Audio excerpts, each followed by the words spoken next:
Bonjour et bienvenue. Dans la vidéo d'aujourd'hui, nous allons plonger dans le mystère des élus, ceux qui marchent parmi nous, mais dont les âmes vibrent à une fréquence différente. Si vous avez déjà senti qu'il y avait quelque chose de plus en vous, quelque chose que personne n'a jamais pu comprendre, alors vous êtes au bon endroit.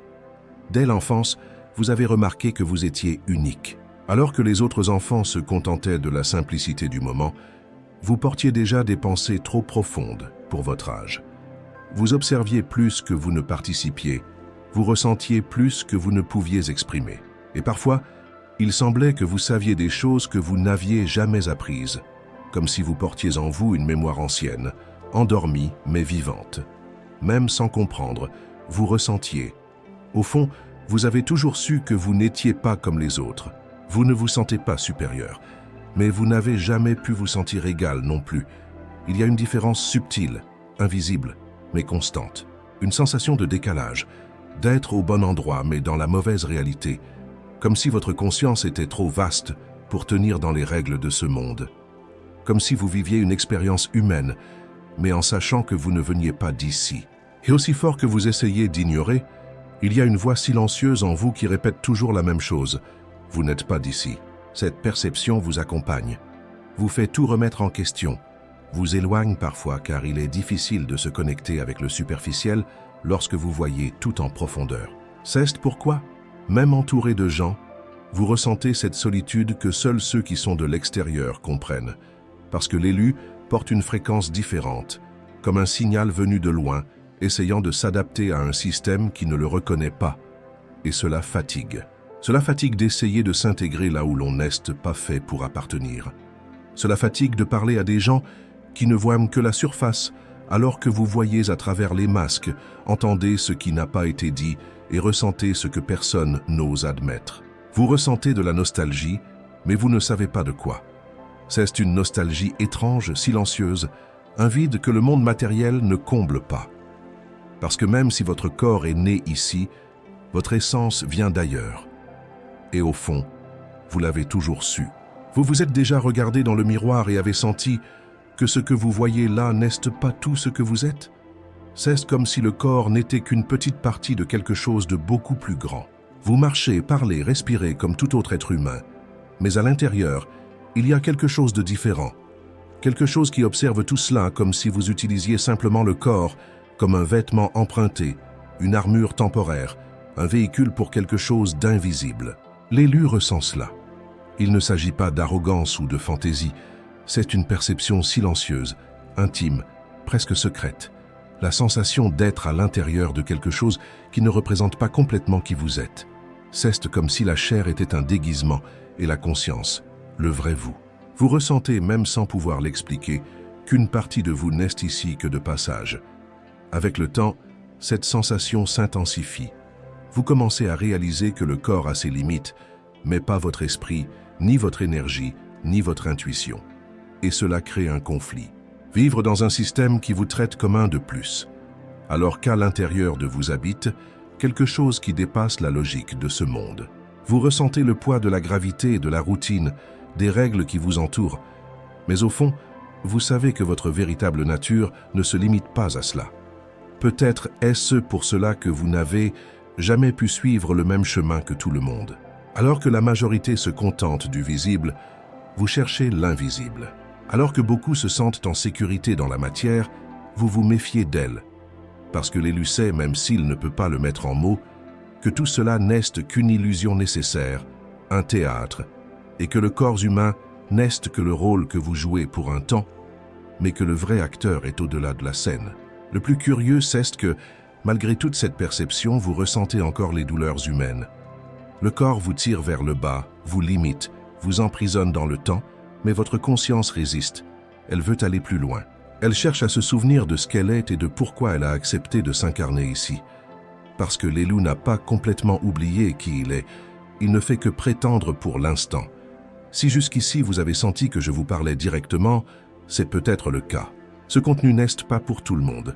Il est pour ceux qui ressentent, pour ceux qui savent. Alors, si ce message vous touche d'une quelconque manière, profitez de ce moment. Aimez, partagez et commentez. Ainsi, vous aidez ce contenu à atteindre d'autres personnes comme vous, d'autres élus qui cherchent encore des réponses ou simplement quelqu'un qui les comprenne. Maintenant, continuons, car ce qui suit est encore plus profond. Vous ressentez tout, des choses que personne ne perçoit. Et parfois, cela fatigue. Alors que les gens autour de vous réagissent seulement à ce qui est visible, vous ressentez ce qui est caché. Vous entrez dans un environnement et captez l'énergie avant même que quelqu'un ne parle.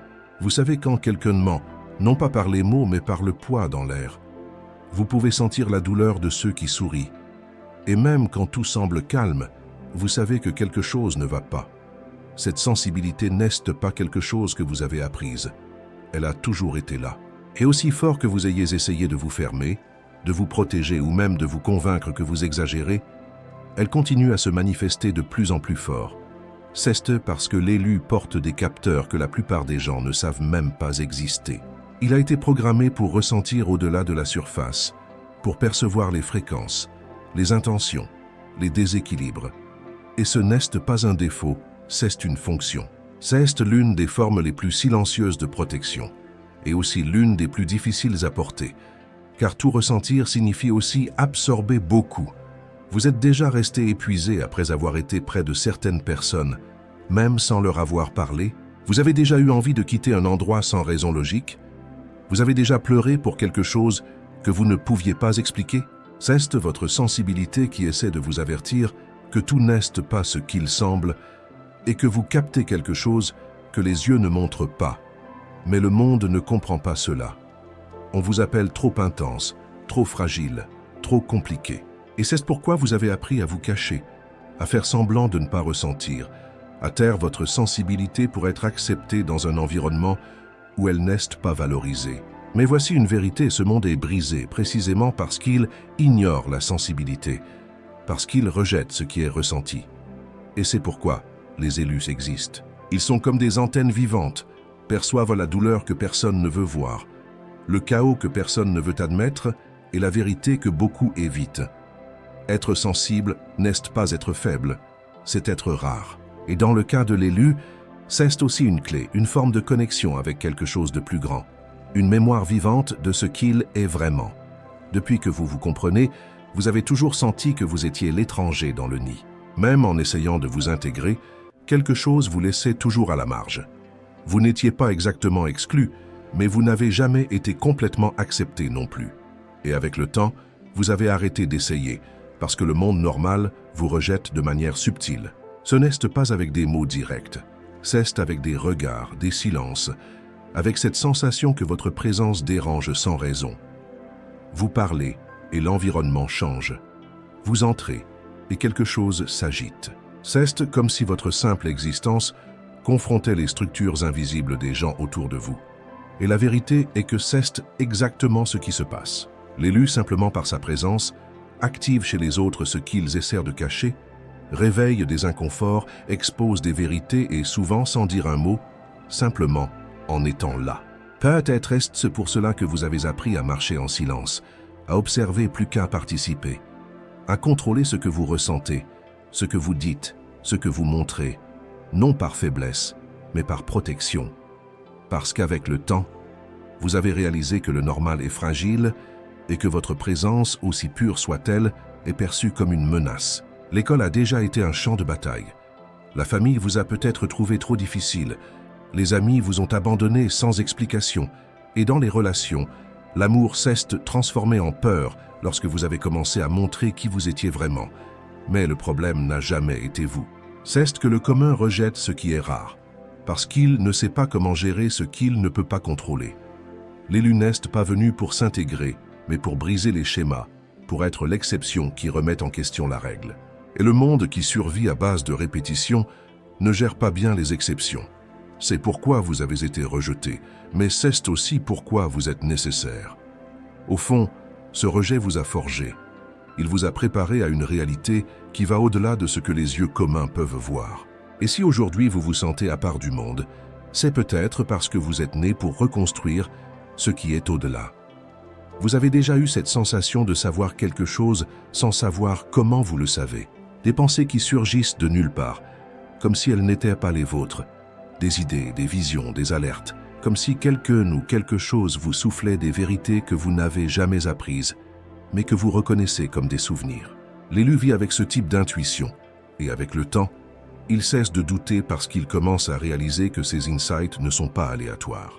Ils viennent à des moments spécifiques, avant des décisions importantes, avant des rencontres qui vont tout changer, ou lorsque vous êtes sur le point d'entrer dans des lieux qui ne vibrent pas avec votre énergie. C'est comme si une autre partie de vous, invisible, plus élevée, envoyait toujours des signaux. Et même lorsque vous essayez de l'ignorer, elle insiste. Vous saviez souvent qui était digne de confiance et qui ne l'était pas. Vous saviez quand quelque chose était sur le point de se produire. Vous saviez que le chemin que tout le monde suivait n'était pas le vôtre.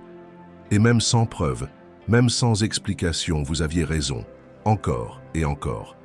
Cela se produit parce que l'élu est en constante connexion avec quelque chose de plus grand. Appelez cela une conscience supérieure, un plan subtil, une intelligence cosmique. Peu importe le nom, ce qui compte, c'est que cette connexion est réelle. Vous ressentez, vous captez, vous traduisez ce que beaucoup ne perçoivent même pas. Mais en vivant dans un monde qui idolâtre le rationnel et méprise l'invisible, vous avez douté de vous pendant longtemps. Vous avez pensé que c'était dans votre tête. Vous avez essayé de vous conformer aux règles de la logique. Vous avez essayé de vous convaincre que vous aviez besoin de certitudes concrètes, mais votre âme savait qu'il y a des vérités qui ne passent pas par des preuves. Elles sont simplement. L'élu est venu avec ce pont ouvert, une ligne directe avec d'autres dimensions, d'autres intelligences, d'autres mémoires. C'est pourquoi, parfois, vous vous sentez divisé. Une partie de vous est ici. Une autre partie observe de loin, vous guide, vous avertit, vous rappelle. Vous n'êtes pas fou, vous êtes syntonisé. Et plus vous acceptez cette intuition, plus elle s'étend, plus elle devient claire, parce que ce qui vient de l'extérieur est en réalité en vous tout le temps. Il y a quelque chose en vous que même vous ne comprenez pas complètement. C'est une force silencieuse mais intense, quelque chose qui pulse derrière vos pensées, vos émotions.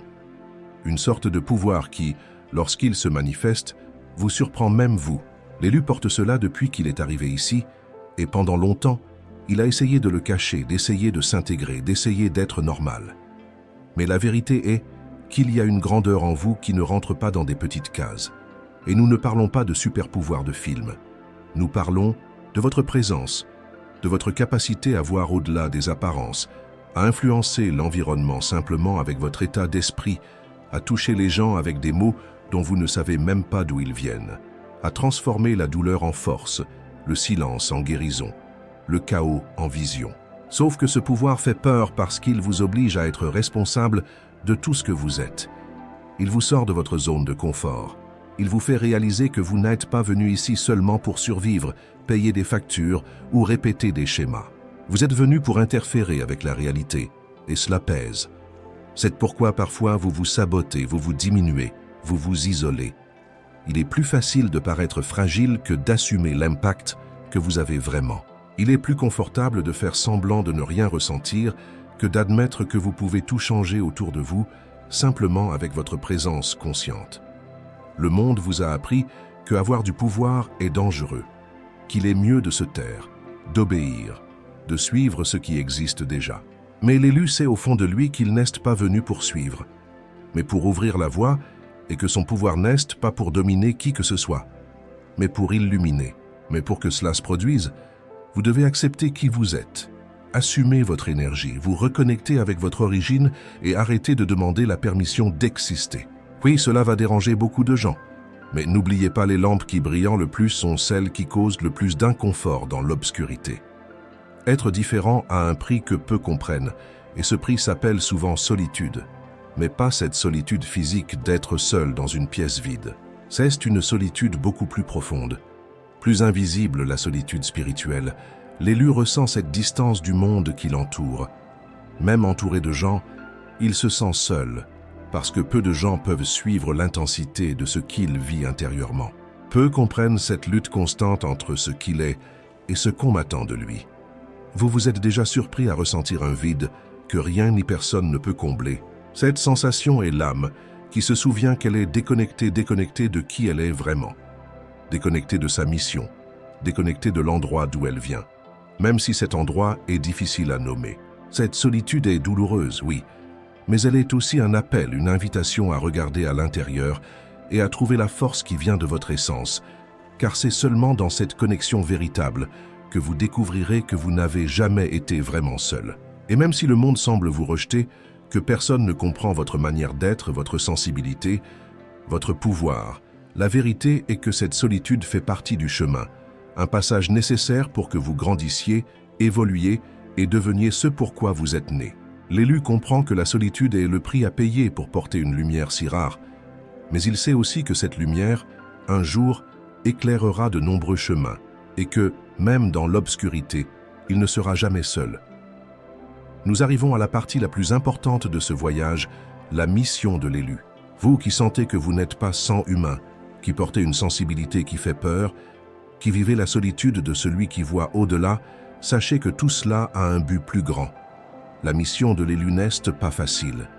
Elle n'est pas faite pour ceux qui cherchent le confort ou l'acceptation facile. Elle est pour ceux qui ont le courage d'affronter l'inconnu, de faire face à leur propre ombre et d'être une lumière dans l'obscurité. Vous êtes venus pour éveiller les consciences, pour briser les schémas, pour apporter une nouvelle vision, une vision qui transcende ce que les yeux peuvent voir. Vous êtes un pont entre les mondes, entre les réalités. Et cette position est délicate, elle exige de l'équilibre, elle exige que vous soyez de plus en plus connectés avec vous-même, pour pouvoir guider sans vous perdre, pour pouvoir aimer sans vous épuiser, pour pouvoir transformer sans détruire. L'élu sait que le monde a besoin de cette lumière, mais il sait aussi que cette lumière doit être prise en charge, que vous n'avez pas à tout porter seul, que demander de l'aide, se reposer, se reconnecter font partie de la mission. Parce que être élu ne consiste pas à être parfait, mais à être vrai, à accepter toutes vos parties, à vous souvenir d'où vous venez pour pouvoir choisir où vous allez. Et ce choix vous appartient. Mais souvenez-vous, vous n'êtes jamais seul dans ce voyage. Il y a d'autres comme vous et ensemble, vous êtes le changement, l'espoir, le pont vers un monde qui est encore à venir. Alors, si vous avez ressenti ce message, sachez qu'il est pour vous. Vous êtes plus que vous ne l'imaginez. Vous êtes un élu et le monde a besoin de ce que vous seul pouvez apporter. Merci d'avoir suivi ce voyage.